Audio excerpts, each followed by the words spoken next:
The Blue Jackets ended their losing streak. Finally, can they keep it going tonight versus Vancouver as every other team in the race doesn't seem to want to win the race? We'll talk about that on today's Locked on Blue Jackets.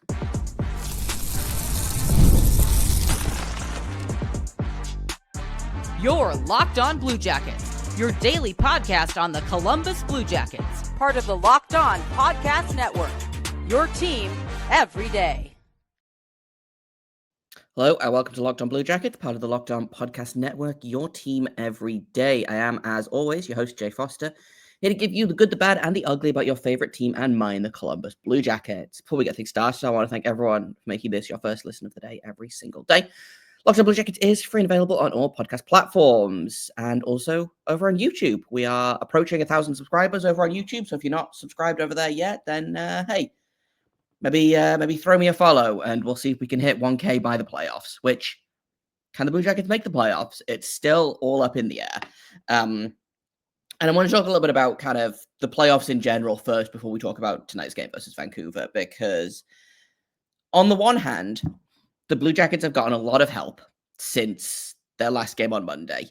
I don't think anyone ahead of them in the race has won a game since Monday, and I don't think anyone chasing them has gained any ground either. So they're still basically in exactly the same place they were at the end of play on Monday, which was 2 points out of a playoff spot. This is good news because it means that the Blue Jackets are still right there, right? And if I pull up the standings just to see who's got games in hand, etc., the Blue Jackets have played 70 games so far. Ahead of them, the Canadians have played 71. They're in the second wildcard spot at the minute, 75 points. The Islanders and the Rangers both at 74 points. The Islanders have 71 games played. The Rangers have 72 games played. So far, everyone has games in hand on... Sorry, the Blue Jackets have games in hand on everyone, and then behind them, they're at 73 points. Behind them, the Red Wings at 72 points, 72 games played. The Bruins at 69 points, 73 games played. The Penguins at 69 points, also 74 games played. So the Blue Jackets have played fewer games than everyone in the wildcard race at the minute. I think they've played fewer games than everyone in the league. Yeah, everyone else has played at least 71 games. So again, a game in hand is never a bad thing. And this is good news, right? Because even though they've got games in hand, I still feel like, if, for example, the Bruins, who have got 3 games in hand over the Blue Jackets, they're 4 points behind. If the Bruins had won 2 of their last 4 games and jumped the Blue Jackets, that would still, even though the Blue Jackets have 2, would still have 3 games in hand. It doesn't feel as good, right? Blue Jackets are in the perfect position right now. However, how annoying is that 6-game losing streak now, right? Because if the Blue Jackets, and I know ifs and buts and blah, blah, blahs, if the Blue Jackets had gone 500 on that losing streak, if they'd won 3 out of those 6 games, they would be at 79 points right now. They would be 4 points clear in the second wildcard spot, with Montreal struggling to catch up, right? Because Montreal 3-4 in their last 10 games. And that's the other thing as well, is that none of these teams, they've had the best of the chasing teams are the Pittsburgh Penguins, and they're 5-4-1 right now. Canadians 3-4 in the last 10. The Islanders 4-3. The Rangers 3-6-1. The Blue Jackets are 2-7-1, which is again the worst of the bunch, but still, they're still in the thick of it, right? So really, it's whoever decides that they want this spot first, and takes advantage of that, because we're running out of time here, right? Red Wings 3-7-0. Bruins 2-7-1. Penguins 4-5-1. The Bruins have lost 4 of their are in a 4-game losing streak right now. The Blue Jackets are the only team that has won. Of these teams, the Blue Jackets and the Senators are the only teams that have a win, and they have a 1-game winning streak. So Canadians have lost their last 2. I believe the Canadians have actually lost 4 in a row because they had 2 overtime losses previous to that, I think. Islanders lost 1, but again, they lost 2 because they lost in the shootout to the Blue Jackets. Rangers lost 1. Red Wings lost 2. Bruins lost 4. Penguins lost 2. It is right there. All the Blue Jackets need to do is take it. But imagine imagine what a different conversation we'd be having if the Blue Jackets had, again, gone 500 on this 6-game losing streak. If they'd gone 500 on their other 6-game losing streaks, right? Like, that's 9 extra wins. And obviously, ifs and buts, and if my grandma had wheels, she'd be a bike, etc., but, like, this losing streak has been so frustrating for a lot of reasons. Not only because they had a chance to really kind of get a stranglehold over this wildcard situation, and it slipped away, right? Even one more win, and they'd be in a wildcard spot right now. Extremely, extremely frustrating. But that's kind of the good news, is that despite the fact that the Blue Jackets have been in this losing streak, apparently so is every other team in the race. So, like, they're still in it. They've got a chance to, again, like, I don't believe that if they win tonight, they'll get back into the wildcard spot, because I think Montreal holds the, they do. They hold the head-to-head. Although the Blue Jackets have a better goal differential, so I'm not sure what the tie-breaking procedure is. I can find this out. So fewer games played, regulation wins, then regulation or overtime wins, then wins, then the great number of points earned in games against each other among 2 or more tied clubs. So I believe the Canadians will get to, if the Blue Jackets win tonight, the Canadians will get to keep that wild card spot, because they will have identical records of 32, 29, and 9. The Blue Jackets win in regulation anyway. They'll both have 24 regulation wins. However, the Canadians have 31 regulation or overtime wins to the Blue Jackets 27. So the Blue Jackets have won a bunch of shootout games, essentially. So the Canadians will get to keep that playoff spot. They also play tonight.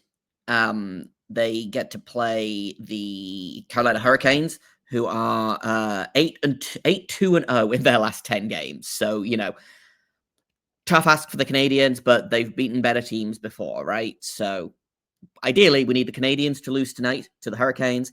And we also need the, who else is playing tonight? I looked this up and then immediately forgot, because of course I did. The Rangers are playing the Ducks. So we could do with the Ducks beating the Rangers, which again feels kind of like a tough ask, but we'll see how it goes. Blue Jackets obviously play tonight. They also play tomorrow against the Ottawa Cardinals. That's nothing. The Ottawa Senators. I don't know where Cardinals came from. The Ottawa Senators, who are holding that first wildcard spot and have really kind of run away with it for a little bit there. They're on, I believe, 81 points. Yeah, so they're 8 points ahead of the Blue Jackets. But the Blue Jackets still have 3 games to play against the Senators. So there's 6 points in play there, right? Big weekend, big opportunity. Can they beat the Vancouver Canucks? Let's find out. Let's talk a little bit about that. We're going to go on a quick break, and then when we come back, we'll talk about what's going on with the Canucks. And can the Blue Jackets avoid doing what they did the last time these two teams faced off against each other, which was phenomenal first period, and then completely unravel in the second and third. We'll talk about that in just a second here at Locked On Blue Jackets. First, I'm going to tell you about FanDuel. March Madness is here, and FanDuel is giving you the chance to get in on the action like never before. Right now, new customers can get $200 in bonus bets when your first $5 bet wins. It's $200 extra bucks to use on everything from buzzer beaters to Cinderella stories, and even who's cutting down the nets. Now, my Illini got unceremoniously kicked out of both the men's and the women's March Madness. So I'm going to have to go through FanDuel and see if I can find a few cheeky underdogs to make up for losing the guys that I was actually, betting on. The app is super easy to use. When I win, I get paid instantly. There's no waiting around. And with tournament games happening almost every day, there's always something exciting to bet on. So visit FanDuel.com and get in on the college hoops action all tournament long. Welcome back to Locked On Blue Jackets. Let's talk about the Vancouver Canucks. These teams haven't faced each other since December 6th. This is the second and final time these teams will play each other. The Vancouver Canucks won the first one 5-2 in an extremely frustrating game that I did stay up to watch. because I hate myself, I guess. The Blue Jackets outshot the Vancouver Canucks 17-2 in the first period, up 2-0. And then the Canucks just decided to score 5 straight goals. They tied the game in the second period and then scored 3 more in the third. The Blue Jackets lost 5-2, an extremely, extremely frustrating game. So how do they avoid doing that again? Well, there are a couple of things. Number one is Elvis needs to be better. It's not rocket science. The goalie that allowed 5 goals on 17 shots, or 4 goals on 16 shots, I think, because of the empty netter. Like, if Elvis can have a better than 750 save percentage, then they've got a chance, right? Elvis is 23, 19, and 5 at this point in the season, has a goals against average of 3.03 and a save percentage of 896, which is, I believe, better than last season, or it's around about last season. Last season, he finished with an 897, but he also finished with a 3.45 goals against average. So he's allowing about 1 fewer goal every 3 games, I think, or every... Yes? He's allowing 1 goal fewer every kind of 2.5 games, give or take. Again, I'm doing math on the fly. It's never a good idea, right? However, the difference has been last season, Elvis won 13 games all season long. This season, he's already at 23 wins. So, big improvement for Elvis. If he can get that save percentage up over 900, then, I'm going to feel a lot better. He's kind of been hovering at that 896 for a minute now. And he was very good against the Islanders in that win, the shootout win, 3 goals on 33 shots, and was perfect in overtime and in the shootout. Now, again, it's going to be jury's out on whether they play Elvis tonight, honestly. Arguably, the Senators game is a bigger game. Do they want to play Elvis against the Senators? Do they want to play Tarasov against the Canucks? They're going to have to play Tarasov for one of them. I personally would put Tarasov in tonight, I think. It's an out-of-conference game. The Canucks are kind of trending downwards while the Senators are trending upwards. And we've seen what happens when you play Elvis in both halves of a back-to-back, right? Now, Daniil Tarasov was great in, he had 3 great games in a row. Wasn't great in the loss to the Rangers, most recently, 3 goals on 20 shots for an 850 save percentage. But before that, he made 32 of 35 saves, 29 of 31 saves, and 32 of 34 saves. So again, he's really picked it up from the beginning of the season where he was, allowing 4 goals on 25 shots or worse every single game.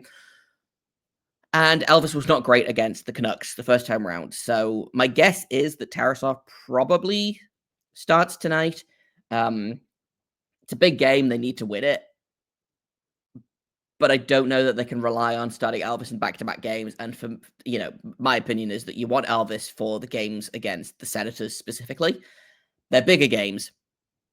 Every game is a must-win, but some games are more must-win than others, right? So my guess is that Tarasov will probably start. Now, I don't believe...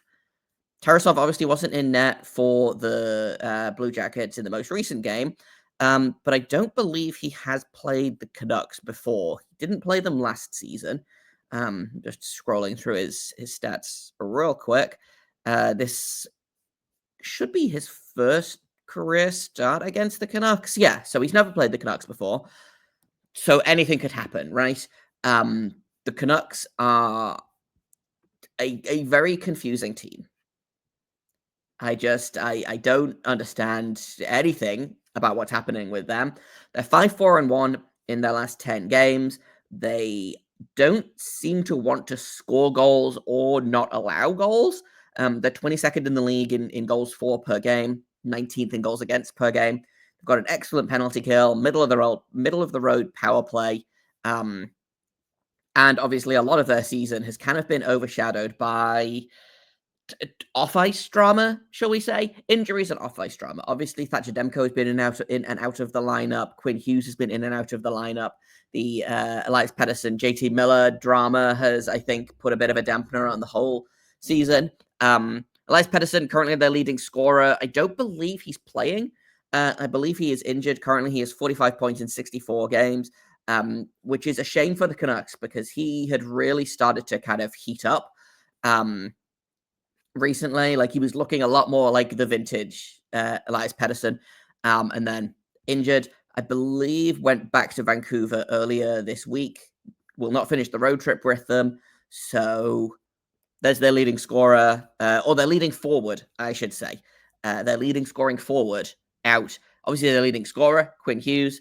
It's gonna be interesting to watch Hughes versus Werenski. Obviously, two Norris candidates there. I personally, don't hate me for this, Blue Jackets fans, I think Hughes is better, but I think Hughes has missed too much time to win the Norris. So we'll see how it goes.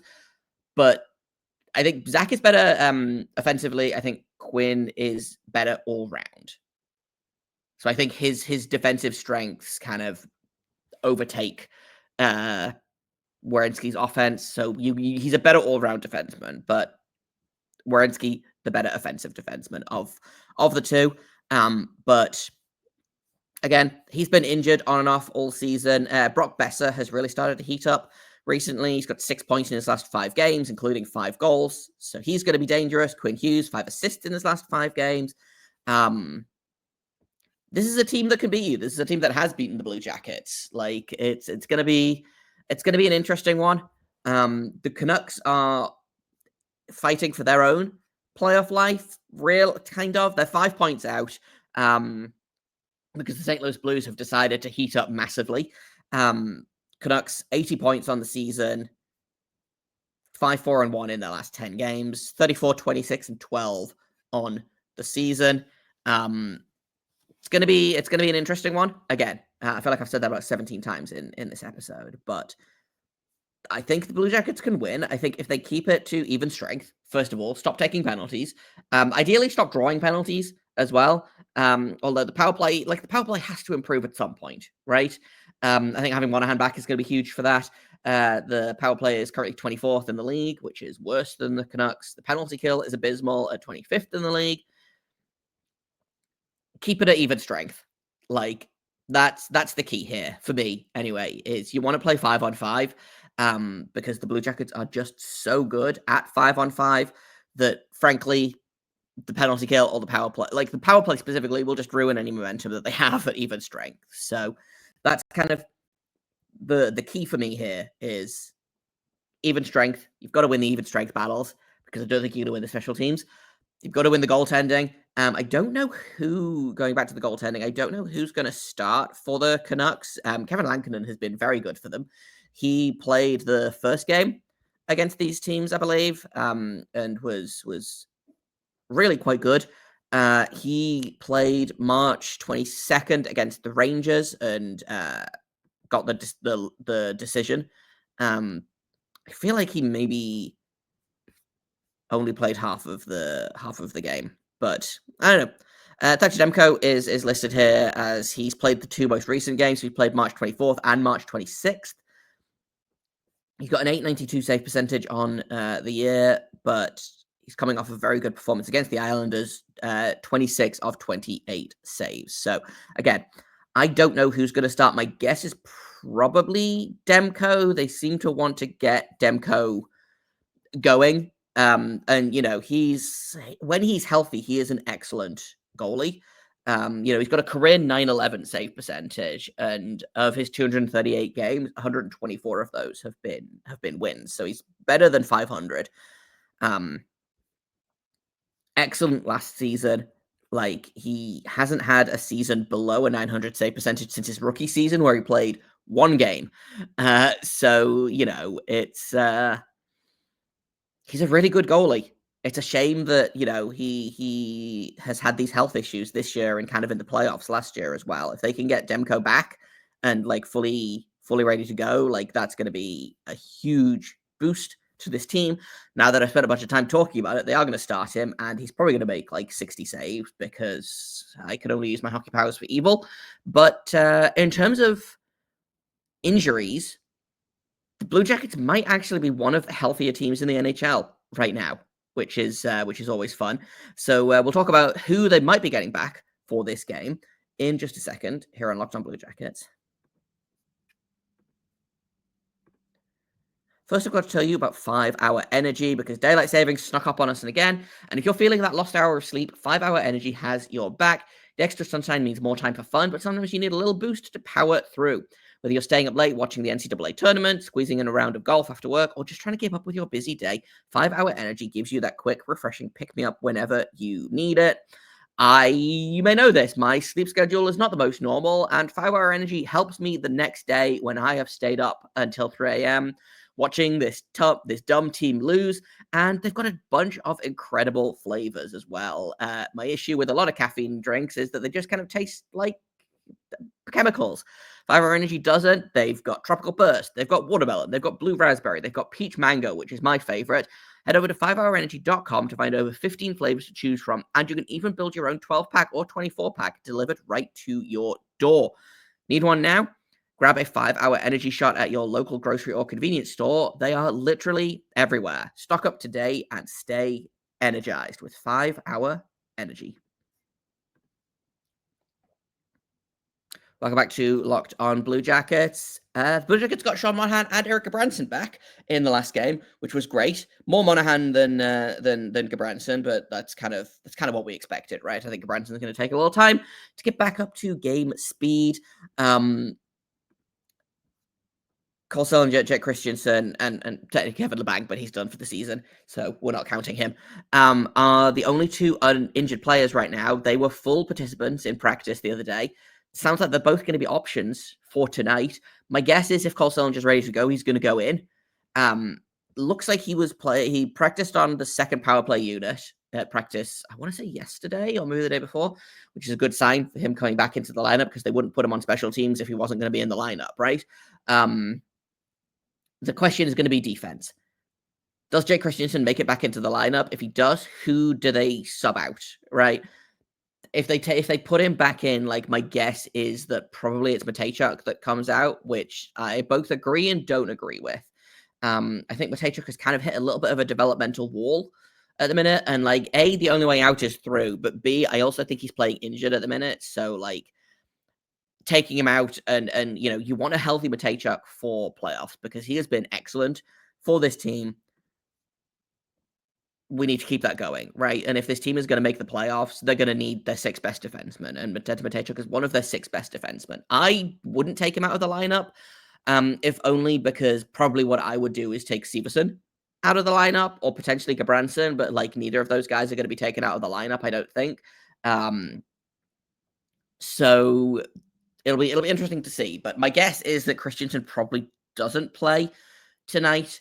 Sillinger will go back in. It looks like he's going to go back in for James Van Riemsdyk, which I don't super agree with, especially because I don't think Luke Cunnin has been particularly effective in his time in Columbus. I think Zach Aston-Reese has been quiet for a while now. And my feelings on Corrali are my feelings on Corrali. He's your 4th line center. It is what it is. But putting Sillinger back into the lineup is absolutely a must, right? I don't know that I would take James Van Riemsdyk out of the lineup for him, but having a healthy Sillinger is huge, right? Having a healthy lineup at this point of the season, it's March 28th. How many teams are fully healthy March 28th? And like obviously, it's going to come out at the end of the season that Zach Werenski like had his leg chopped off three months ago and has been playing on a wooden leg for the past 3 months, because that's just how like injury reports happen at the end of the season. Is so and so was playing injured, so and so was playing legally dead, etc., etc. But if they only have Kevin LeBlanc on IR, that's huge. Especially playoffs are coming up. You need your guys to be healthy. You need them to get reps in before the playoffs as well. Like it's big. again, having Sillinger back is great because you go from having Adam Fantilli and friends down the middle to having Monahan, Fantilli, Sillinger down the middle, right? No shade to Boone Jenner or Justin Danforth. They are not centers of the same caliber as Monahan and Sillinger. They just aren't. They are wingers that know how to take faceoffs. So having Sillinger back specifically is huge. And again, even if Christensen doesn't play, there's no such thing as too many healthy defensemen, right? I feel like the Blue Jackets, not last season, but the season before that, maybe they played, I think, 11 or 12 different defensemen over the course of the season. There was one game where it was, I believe it was Ivan Provorov, Eric Gabranson, and 4 players playing in their first or fifth or something NHL game. Like, there was at least 2 guys making their debut. The other 2 guys were definitely rookies. Like, it was the Billy Sweezy, Stanislav Svozil, like all of those guys playing in one game. You know, they went through a bunch of defensemen. So you can never have too many healthy NHL defensemen. So having Christensen back, even if he's not in the lineup tonight, is huge. But getting Sillinger back is the big one for me. He's been great this season. I think this team has missed him. Not as much as they missed Monahan, but this team has definitely missed having Sillinger in the lineup. So we'll love to see him. We'll love to see healthy Blue Jackets. Let's go and get another win, right? You've got 12 games left in the season, 24 possible points. Go and get at least 20 of them, right? Make the playoffs, and then we'll talk about what happens next. This team can win this game.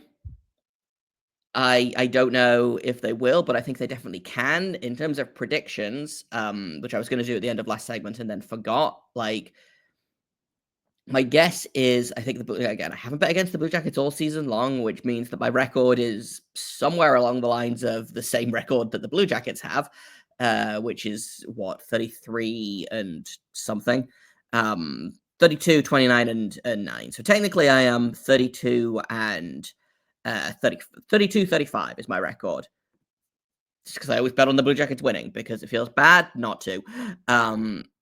So let's say the Blue Jackets are going to win. Let's say with Tarasov in net, let's get creative. Let's say a 5-4 win in regulation. And I think a goal is going to come from, it feels bad to just keep guessing Werenski, but like, he's got to get that 21st goal sooner rather than later, right? Like, he's so close to setting that record. So let's go ahead and let's pencil in a Zach Werenski goal tonight. Mostly also because I think it'll make Vancouver Canucks fans mad because they keep looking at Werenski creeping up on the Norris and they get mad about Quinn Hughes losing ground. But, so yeah, 5-4 Blue Jackets win. Werenski goal. Let's have some fun. I'll be back with you tomorrow. We'll break down tonight's game. We'll talk about tomorrow's game against the Senators, which is a much bigger game. So we'll talk about that.